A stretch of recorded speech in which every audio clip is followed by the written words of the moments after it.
পরীর রাজা পরিচালন চ্যানেলে আপনাদের সবাইকে স্বাগত। তো আজ থাম্বনেলে আপনারা দেখতেই পেরেছেন যে শুধু 30 সেকেন্ডে দৌলতপরি হাজির করুন। এটা যদি আপনারা প্রয়োগ করতে চান, এটা মুসলিম সাধনা এবং কোরআনের আমল।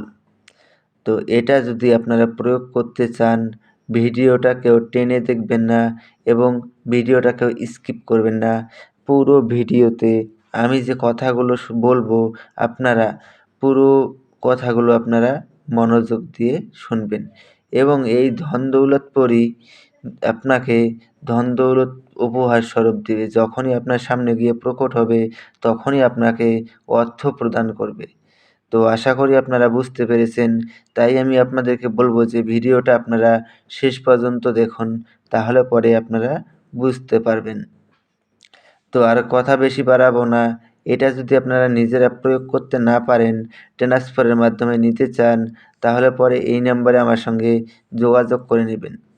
আর এই সাধনা করার পূর্বে আপনারা আমার কাছ থেকে কমেন্টে অনুমতি নিয়ে নেবেন এবং লাইক, কমেন্ট, শেয়ার, সাবস্ক্রাইব করতে ভুলবেন না আপনারা।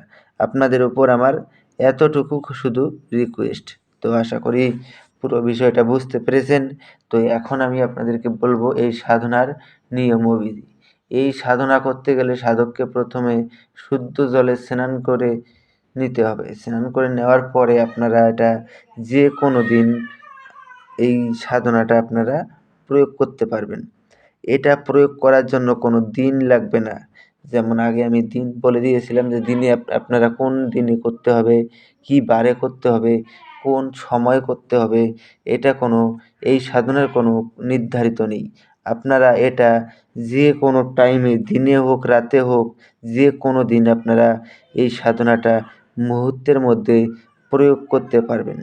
যদি আপনারা এটা প্রয়োগ করার সময় যদি ভুল ত্রুটি হয়, এমনকি সাধকের কিন্তু প্রাণেরও সংশয় থাকতে পারে। তাই আমি আপনাদেরকে বলবো যে ভিডিওটা বিস্তারিতভাবে আমি যে কীভাবে বলছি আপনারা মনোযোগ দিয়ে অবশ্যই শুনবেন।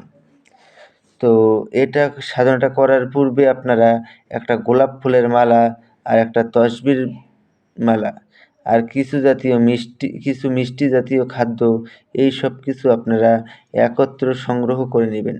একত্র যখন সংগ্রহ করে নিবেন, তারপরে আমি একটা মন্ত্র অর্থাৎ দোয়া আমি স্ক্রিনে দিয়ে দিচ্ছি, আপনারা লক্ষ্য করে নিন। ইয়া মোহাম্মদ রাসূলুল্লাহ দৌলতপরি হাজির সাও। তো এই জায়গায় দৌলত বানানটা আমার একটু ভুল হয়ে গেছে টাইপ করতে। আপনারা এখানটায় একটু অ্যাডজাস্ট করে নেবেন। ওখানটায় দৌলত হবে, আমি ওখানটায় একটু ভুল হয়ে গেছে। তো আশা করি আপনারা বুঝতে পেরেছেন। তো এটা মুখস্থ করে নেওয়ার পরে এটা যে কোনো দিন, যে কোনো সময় আপনারা নিজের কোনো একান্ত ঘরে বসে নিরিবিলি স্থানে বসে আপনাদেরকে সাধনাটা করতে হবে। যদি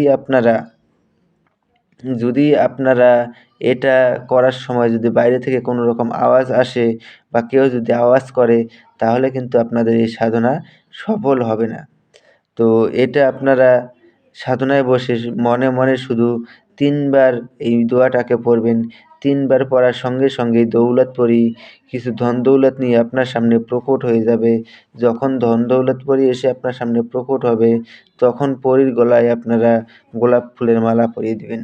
পরী গোলাপ ফুলের মালা স্বীকার করার পরে উনাকে বলবেন যে আপনাকে আমার কাছে 3টি শপথ করতে হবে।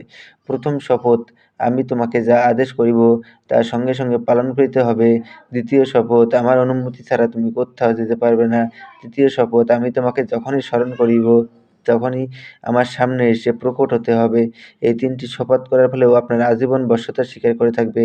তারপরে আপনারা ওনাকে নাম জিজ্ঞাসা করবেন। নামটা বলে দিলে ওই নামটা মনে রাখবেন। ওই নামে যখনই ডাকবেন তখনই সে আপনার সামনে এসে প্রকট হবে।